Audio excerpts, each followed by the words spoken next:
ప్రపంచంలోనే అతిపెద్ద ప్రజాస్వామ్య దేశమైన భారత్కు బ్యూరోక్రసీ అందించే సేవలు చాలా కీలకం. చట్టసభల్లో ప్రభుత్వాలు చేసే చట్టాలు, విధానాలు, పథకాల రూపకల్పన, వాటి అమలులో బ్యూరోక్రాట్లదే ప్రధాన భూమిక. కేంద్రం, రాష్ట్రాల్లో రాజకీయ పార్టీలు ఏర్పాటు చేసే ప్రభుత్వాలు 5 ఏళ్లకోసారి మారుతుంటాయి. కానీ ఐఏఎస్, ఐపీఎస్, ఐఎఫ్ఎస్, ఐఆర్ఎస్ అనే ఉన్నతాధికారులు మాత్రం సివిల్ సర్వెంట్లుగా 30 నుంచి 40 ఏండ్లపాటు పదవుల్లో ఉంటూ సేవలందిస్తారు. ఒక్క మాటలో చెప్పాలంటే ప్రజాస్వామ్యానికి కీలకమైన 4 స్తంభాలుగా చెప్పబడే చట్టసభలు, కార్యనిర్వాహక వ్యవస్థ, న్యాయవ్యవస్థ, మీడియాలో వీరి భాగస్వామ్యం ప్రత్యక్షంగానో పరోక్షంగానే తప్పక ఉంటుంది. అంతటి ప్రాధాన్యత కలిగిన సివిల్ సర్వీసులకు ఎంపిక కావాలని కోరుకునే ఆశావహులు దేశవ్యాప్తంగా లక్షల సంఖ్యలోనే ఉన్నారు. తీవ్రమైన పోటీ ఉండే అత్యంత కఠినమైన సివిల్ పరీక్షల్లో కొందరు మాత్రమే సివిల్ సర్వెంట్లుగా ఎంపికవుతుంటారు.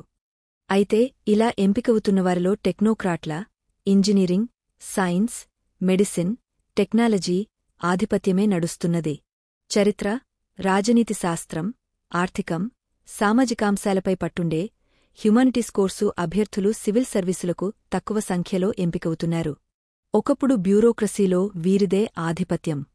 ఇప్పుడు దాన్ని క్రమంగా కోల్పోతున్నారు. ప్రజాసేవ, సామాజిక, రాజకీయ అంశాలపై లోతైన అవగాహన కలిగి ఉండే వీరు సివిల్ సర్వెంట్లుగా తక్కువ సంఖ్యలో ఎంపికవటం ఆందోళన కలిగిస్తున్నదని మేధావులు చెప్తున్నారు.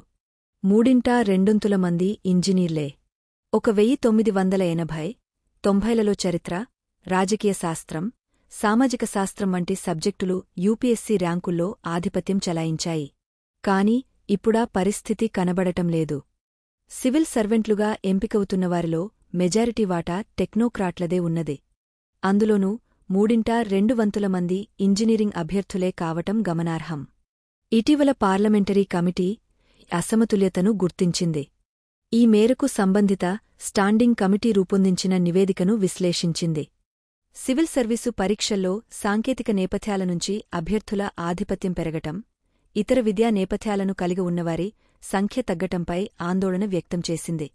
70% మంది ఇంజనీర్లు, మెడికల్ ప్రొఫెషనల్స్ సివిల్స్ పరీక్షల్లో విజయం సాధిస్తున్నవారిలో ఇంజనీరింగ్ నేపథ్యాల నుంచి వచ్చినవారి సంఖ్య అధికంగా ఉంది. 2011లో వీరి సంఖ్య 46% ఉంది. 2020 నాటికి 65% పెరిగింది. మెడికల్ నేపథ్యం కలిగినవారు 14% నుంచి 4% పడిపోయారు. హ్యుమానిటీస్ వాటా 2011లో 27% ఉంటే 2020 నాటికి 23% పడిపోయింది. ఇంజనీర్లు, మెడికల్ ప్రొఫెషనల్స్ను కలిపి చూసుకుంటే ఇటీవలి సంవత్సరాల్లో 70% కంటే ఎక్కువ నియామకాలు సాంకేతిక నేపథ్యాల నుంచే జరిగినట్టు అర్థమవుతోంది. బ్యూరోక్రసీలోకి ఇలాంటి ప్రొఫెషనల్స్ రావటం వల్ల దేశం మంచి నైపుణ్యమున్న ఇంజనీర్లు, డాక్టర్లు సేవలను కోల్పోతున్నదని విద్యారంగ విశ్లేషకులు భావిస్తున్నారు. ఇక 2017 నుంచి 2021 మధ్య 76% మంది అభ్యర్థులు సైన్స్ నేపథ్యం, ఇంజనీరింగ్, సైన్సెస్, మెడిసిన్ ఉన్నవారే. 23.6% మంది మాత్రమే హ్యుమానిటీస్ నుంచి ఉన్నారు. 1980 వరకు హ్యుమానిటీస్ ఆధిపత్యం. 1980 వరకు ఐఏఎస్ నియామకాలలో హ్యుమానిటీస్, సోషల్ సైన్సెస్ విద్యార్హతలు కలిగినవారి ఆధిపత్యముండేది. 2019 మధ్య మాత్రం ఈ ట్రెండ్ మారిపోయింది. ఇంజనీరింగ్, మెడిసిన్, కంప్యూటర్ సైన్స్ నేపథ్యం కలిగినవారు ఎక్కువ సంఖ్యలో ఐఏఎస్లుగా ఎంపికవుతున్నారు. ఆర్థిక, రాజకీయ శాస్త్రాల వాటా తగ్గిపోయింది.